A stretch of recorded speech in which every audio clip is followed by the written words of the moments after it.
Di video ini kita akan membahas sedikit tentang filsafat dan ilmu bersama narasumber saya. Rosa Anggreen Tambunan. Oke, kita langsung ke pertanyaan yang pertama ya. Menurut kamu, apa sih itu pengetahuan? Kalau menurut saya, pengetahuan itu adalah segala informasi yang diketahui atau disadari oleh manusia. Manusia itu memiliki rasa ingin tahu terhadap segala sesuatu hal. Dan segala sesuatu hal itu yang diketahui manusia itulah yang disebut dengan pengetahuan. Oke, baik. Pertanyaan yang kedua adalah, ada berapa sih pengetahuan yang kamu ketahui? Yang saya ketahui itu pengetahuan dibagi menjadi 4. Yang pertama, pengetahuan indera. Yang kedua, pengetahuan ilmiah. Yang ketiga, pengetahuan filsafat. Dan yang keempat, pengetahuan akan agama. Oke, kita lanjut ke pertanyaan ketiga, yaitu apa saja nih syarat-syarat filsafat sebagai ilmu?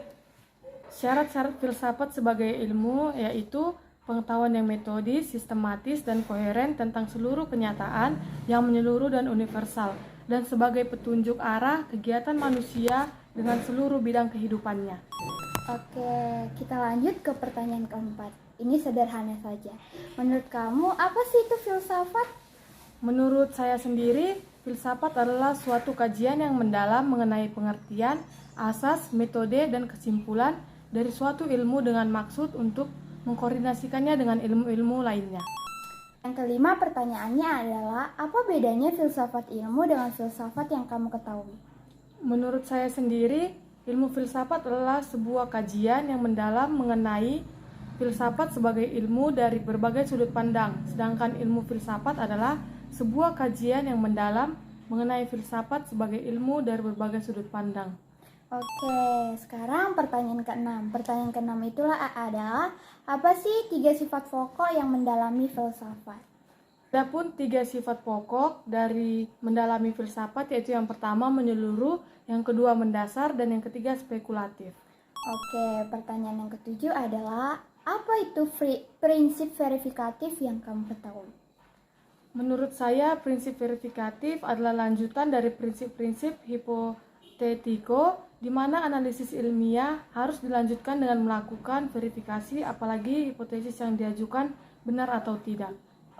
Oke, pertanyaan ke-8 adalah, bisakah kamu sebutkan contoh dari filsafat ilmu?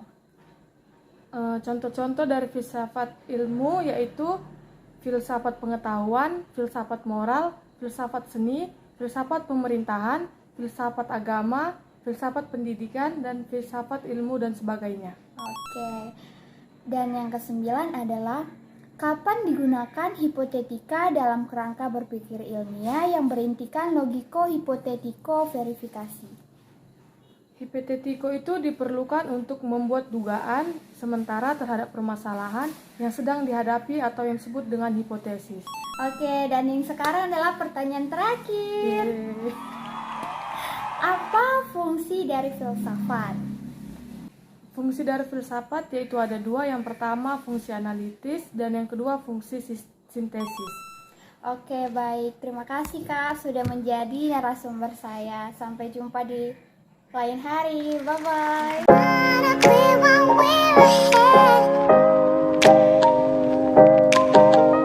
Halo, di video ini kita akan membahas tentang rancangan sebuah ilmu bersama narasumber saya.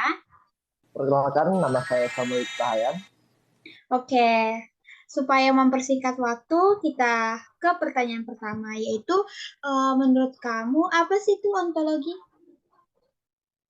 Nah, menurut saya, ontologi merupakan suatu teori tentang makna dari suatu objek, properti dari suatu objek, serta relasi objek tersebut yang mungkin terjadi pada suatu domain pengetahuan. Oke, ke pertanyaan kedua ya. Dalam bahasa Yunani, aksiologi itu berasal dari kata apa? Nah, yang saya tahu aksiologi itu berasal dari bahasa Yunani berarti nilai dan logos. Oke, betul sekali. Jadi, yang pertanyaan ketiga adalah, apa syarat sebuah ilmu menjadi ilmu yang mandiri? Syaratnya itu ada 3. Yang pertama, ontologi yang menunjukkan objek atau focus of interest yang dikaji. 2, epistemologi atau metodologi yang dapat digunakan untuk memperoleh pengetahuan. Dan yang ketiga, aksiologi adalah nilai manfaat pengetahuan ilmu tersebut. Oke. Dan yang pertanyaan keempat adalah, menurutmu apa sih itu objek formal? Menurut saya, objek formal adalah bagian tertentu dari objek material yang menjadi perhatian khusus dalam kajian ilmu tersebut. Pertanyaan kelima, bolehkah kamu buat contoh dari jasa akomodasi? Untuk akomodasi, contohnya itu ada yacht hostel service, jasa training anak-anak dan pelayanan camp dan karavan, sleeping car service, timeshare, dan lain-lain. Benar sekali. Dan pertanyaan keenam adalah, apa saja objek yang harus diperhatikan dalam pengembangan jasa wisata? Ada beberapa objek yang harus diperhatikan. Contohnya seperti aktivitas masyarakat di dalam penyediaan jasa, seperti fasilitas akomodasi, atraksi, akses dan amenitas, serta jasa-jasa yang bersifat intangible lainnya. Pertanyaan ketujuh adalah, apakah kamu tahu cabang-cabang disiplin para wisata? Kalau tahu, boleh disebutkan apa saja? Ada beberapa yang saya tahu. Yang pertama, pengembangan jasa wisata. Kedua, organisasi perjalanan. Dan ketiga, kebijakan pembangunan pariwisata. Oke, masuk ke nomor 8. Sepertinya ini jawabannya agak panjang ya. Apa saja metode yang dapat digunakan dalam mencari kebenaran ilmiah ilmu pariwisata? Ada 6 metode yang saya ketahui. Yang pertama, metode eksploratif dari jenis penelitian exploratory atau exploratory research dan metode membangun teori building research. Kedua, ada metode kuantitatif. Ketiga, metode kualitatif. Empat, metode studi komparatif. Kelima, metode eksploratif. Dan keenam, metode deskriptif dan metode lainnya sesuai dengan permasalahan dan tujuan penelitian.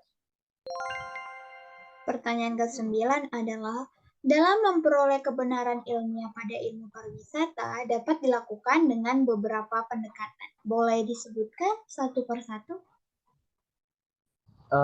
Ada beberapa, yaitu yang pertama, pendekatan sistem, kedua, pendekatan kelembagaan, dan yang ketiga, pendekatan produk. Dan pertanyaan terakhir nih, sebutkan objek material dari ilmu pariwisata. Objek material dari ilmu pariwisata yaitu yang pertama, jasa akomodasi, yang kedua, jasa penyediaan makanan dan minuman, ketiga, jasa transportasi wisata, dan yang keempat, jasa pemanduan dan biro perjalanan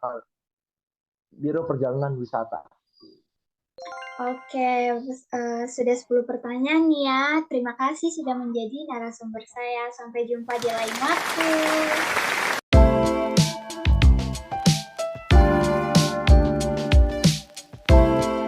Halo, di video ini kita akan bercerita tentang filsafat dan ilmu bersama narasumber saya. Rizky Larohama Sumbaya. Oke, kita mulai saja tanpa basa-basi. Pertanyaan pertama adalah, ada berapa sih pengetahuan yang kamu ketahui? Ada 4. Yang pertama itu ada pengetahuan indera, pengetahuan ilmiah, kemudian ada pengetahuan filsafat, sama ada pengetahuan agama. Oke, nomor 2. Apa aja nih syarat-syarat filsafat sebagai ilmu? Setahu saya sih syarat-syarat filsafat sebagai ilmu itu adalah pengetahuan yang metodis, sistematis, dan koherensif tentang seluruh kenyataan yang menyeluruh dan universal dan sebagai petunjuk ke arah kegiatan manusia dalam seluruh bidang kehidupannya. Oke, tadi kamu sudah menyebutkan kan pengetahuan itu ada berapa. Sekarang kalau pengertian pengetahuan itu apa? Pengetahuan itu sebuah fakta ya, berdasarkan pengalaman yang udah kita lalui dan bisa dibagikan kepada orang lain. Jadi, apa itu filsafat? Filsafat itu adalah suatu kajian yang mendalami mengenai metode dan kesimpulan dari suatu ilmu dengan maksud untuk mengkoordinasikannya dengan ilmu-ilmu lainnya. Jadi kalau misalnya bedanya filsafat ilmu dengan filsafat yang lain apa? Ilmu filsafat adalah sebuah kajian yang mendalami mengenai filsafat sebagai sebuah ilmu dari berbagai sudut pandang, sedangkan ilmu filsafat adalah sebuah kajian yang mendalami mengenai filsafat sebagai sebuah ilmu dari berbagai sudut pandang. Tadi kan kamu sudah menjelaskan mengenai filsafat itu apa, bedanya filsafat ilmu dengan filsafat lainnya itu apa. Jadi, fungsi dari filsafat yang sebenarnya itu apa sih? Fungsi dari filsafat itu tuh ada dua. Yang pertama fungsi analitis dan juga fungsi sintesis. Oh, berapa sih sifat pokok yang mendalami filsafat? Kalau boleh disebutkan. Sifat pokok dari mendalami filsafat itu ada tiga. Yang pertama tuh menyeluruh, kedua mendasar, dan terakhir itu spekulatif. Pertanyaan selanjutnya, menurut kamu prinsip verifikatif itu apa? Prinsip verifikatif itu adalah lanjutan dari prinsip hipotetiko, di mana analisis ilmiah harus dilanjutkan dengan melakukan verifikasi apakah hipotesis yang diajukan itu sudah benar atau belum. Bisakah kamu memberikan contoh mengenai filsafat ilmu? Tadi kan sudah dijelaskan bedanya filsafat ilmu dengan filsafat lainnya. Contoh beberapa filsafat ilmu itu ada filsafat pengetahuan, filsafat moral, kemudian filsafat seni, filsafat pemerintahan, filsafat agama, filsafat pendidikan, filsafat ilmu, dan sebagainya. Ada banyak. Ternyata ada banyak ya. Nah, kita sudah di pertanyaan terakhir. Kapan digunakan hipotetika dalam kerangka berpikir ilmiah yang berintikan logiko, hipotetiko, verifikasi? Hipotetiko diperlukan untuk membuat dugaan dengan sementara terhadap permasalahan yang sedang dihadapi yang disebut hipotesis.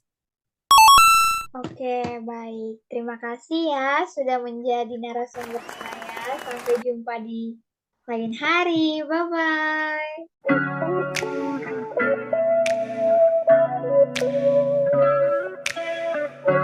Halo, di video ini kita akan membahas sedikit tentang rancangan sebuah ilmu bersama narasumber saya. Elia Malmata Tabarus. Oke, kita mulai saja untuk mempersingkat waktu ya. Menurut kamu, ontologi itu apa sih? Ontologi itu merupakan sebuah teori yang mempelajari makna dari suatu objek, properti, ataupun relasi objek tersebut yang mungkin terjadi pada suatu domain pengetahuan. Kemudian pertanyaan kedua adalah dalam bahasa Yunani, aksiologi berasal dari kata apa? Nilai dan logos. Pertanyaan ketiga adalah apa saja sih syarat sebuah ilmu menjadi ilmu yang mandiri? Nah, ada 3 syarat ya. Yang pertama itu ontologi itu dia biasanya menunjukkan objek atau bisa dibilang locus of interest yang dikaji dari sebuah ilmu pengetahuan. Yang kedua itu epistemologi. Epistemologi itu adalah metode atau metodologi yang biasa digunakan untuk memperoleh pengetahuan. Nah, yang ketiga itu ada yang namanya istilah aksiologi. Aksiologi itu adalah nilai atau manfaat dari ilmu pengetahuan tersebut. Dan nomor 4, menurut kamu objek formal itu apa? Objek formal itu merupakan bagian tertentu dari objek inti atau objek material yang menjadi perhatian khusus dalam kajian suatu ilmu. Pertanyaan kelima adalah, bisakah kamu menyebutkan contoh dari akomodasi? Akomodasi, contohnya itu youth hostel service, itu yang pertama. Yang kedua itu jasa training anak-anak, ada juga pelayanan camping, terus sleeping car service, ada timeshare dan lain-lain. Pertanyaan selanjutnya adalah, apa saja objek yang harus diperhatikan dalam pengembangan jasa wisata? Yang harus diperhatikan dalam pengembangan jasa wisata itu aktivitas masyarakat di dalam penyediaan jasa itu yang seperti apa gitu. Misalkan kayak fasilitas akomodasinya, baru atraksi yang akan diperlihatkan, akses ke tempat wisata tersebut, baru jasa-jasa yang bersifat eligible lainnya gitu loh. Dan pertanyaan selanjutnya adalah, apa saja sih cabang-cabang disiplin pariwisata? Yang ku tahu itu yang pertama ada pengembangan jasa wisata, yang kedua itu ada organisasi perjalanan, yang ketiga itu ada kebijakan pembangunan pariwisata. Pertanyaan selanjutnya adalah, apa saja metode yang digunakan dalam mencari kebenaran ilmiah ilmu pariwisata? Yang pertama itu ada metode eksploratif, baru ada kuantitatif, yang ketiga itu ada kualitatif, yang keempat ada studi komparatif, yang kelima ada eksploratif, yang keenam itu ada deskriptif. Pertanyaan selanjutnya ada, dalam memperoleh kebenaran ilmiah pada ilmu pariwisata dapat dilakukan dengan beberapa pendekatan. Bisa disebutkan pendekatan apa saja? Pendekatan sistem, pendekatan kelembagaan, sama pendekatan produk. Nah, ini pertanyaan terakhir nih. Sebutkan objek material dari ilmu pariwisata. Objek material itu yang pertama ada akomodasi, baru penyediaan mamiri, makanan dan minuman ringan. Yang ketiga itu ada penyediaan jasa transportasi wisata. Yang keempat itu ada pemandu, jasa pemanduan gitu dari biro perjalanan wisatanya. Sekian dari pertanyaan saya. Terima kasih sudah menjadi narasumber saya. Sampai jumpa di lain hari. Bye-bye.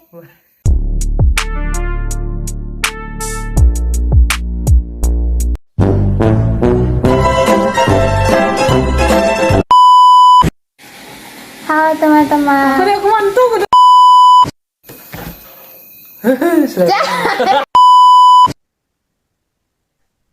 Oke.